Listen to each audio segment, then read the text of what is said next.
Assalamualaikum warahmatullahi wabarakatuh. Apa kabar pemirsa 1000 kisah yang dirahmati Allah?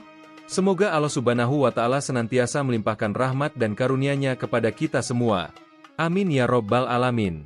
Pada kesempatan kali ini, 1000 kisah akan membagikan sebuah kisah yang menarik, lucu tapi penuh hikmah, yaitu tentang kisah Abu Nawas yang diberi amanah untuk menjalankan wasiat orang kaya, untuk membagikan warisan kepada 3 orang putranya dengan adil. Lalu seperti apa kisah selengkapnya? Tonton terus video ini sampai selesai. Jangan lupa, tuliskan sholawat atas Nabi Muhammad SAW di kolom komentar, sebagai bukti dan tanda kecintaan kita kepada beliau. Allahumma sholli ala Sayyidina Muhammad, wa ala ali Sayyidina Muhammad. Di sebuah kota di Baghdad, hiduplah seorang lelaki tua yang sangat kaya. Selama hidupnya, ia berhasil mengumpulkan harta melimpah dari berdagang dan memiliki banyak aset di berbagai tempat. Namun, lelaki tua ini tidak hanya dikenal sebagai orang kaya, tetapi juga sebagai orang bijaksana.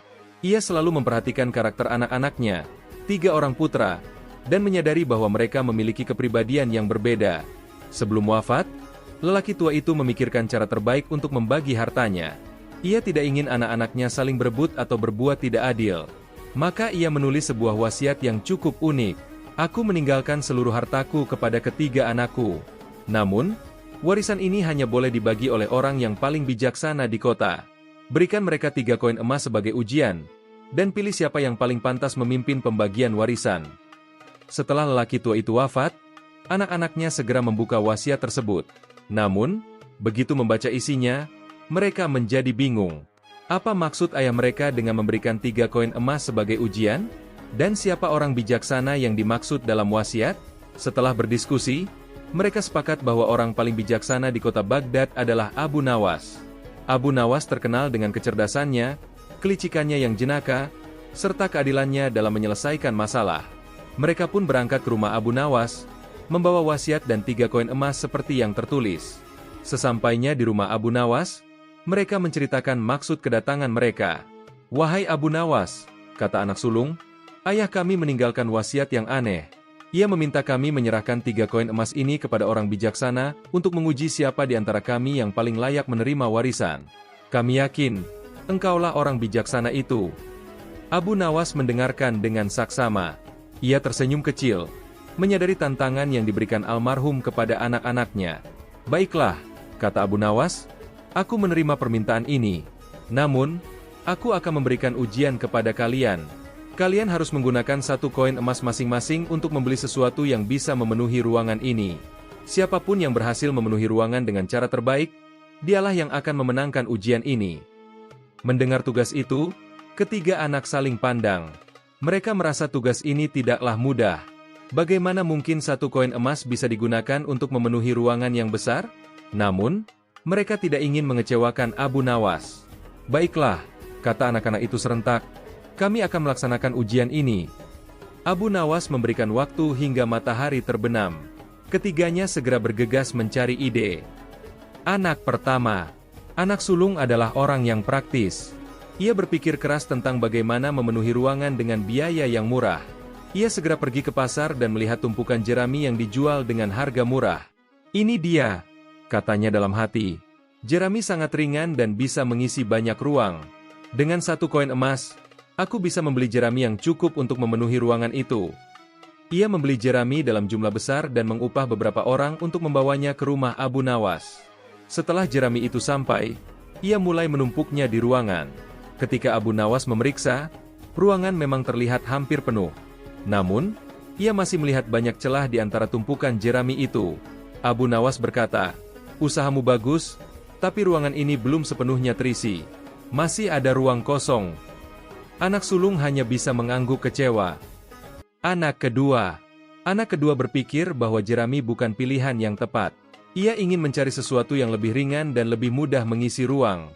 Setelah berpikir, ia memutuskan untuk membeli kapas. Dengan 1 koin emas, ia membeli banyak sekali kapas. Kapas itu ringan, lembut, dan dapat mengembang sehingga tampak seperti mengisi seluruh ruang. Ia merasa yakin bahwa kapas adalah solusi yang tepat.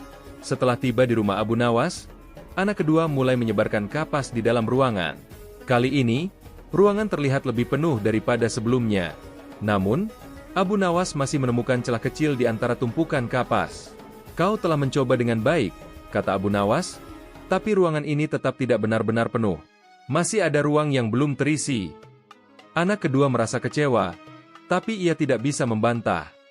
Anak ketiga, anak bungsu, yang dikenal sebagai pemikir mendalam, memutuskan untuk tidak terburu-buru. Ia tidak langsung pergi ke pasar, melainkan duduk merenung di rumah. "Ayah pasti ingin mengajarkan sesuatu melalui ujian ini," pikirnya. "Mungkin ini bukan soal barang fisik, tapi soal kebijaksanaan." Setelah berpikir panjang, ia mendapatkan ide sederhana. Ia pergi ke pasar dan membeli sebuah lilin kecil dan sekotak korek api dengan 1 koin emas. Ia yakin bahwa pilihannya akan membawa hasil yang berbeda.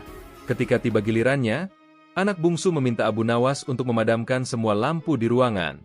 Setelah ruangan gelap gulita, ia menyalakan lilin kecil yang dibawanya. Seketika, cahaya lilin itu memenuhi seluruh ruangan. Abu Nawas tersenyum lebar dan bertepuk tangan. "Luar biasa! Kau berhasil memenuhi ruangan ini dengan cahaya hanya menggunakan 1 koin emas. Kau telah membuktikan bahwa kebijaksanaan adalah kunci dari setiap masalah."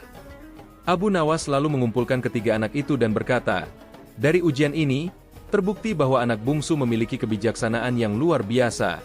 Namun, meski begitu, warisan ayah kalian seharusnya tidak dibagi hanya berdasarkan ujian ini. Sebaiknya kalian membagi harta itu dengan adil, sesuai kasih sayang dan persaudaraan." Ketiga anak itu setuju.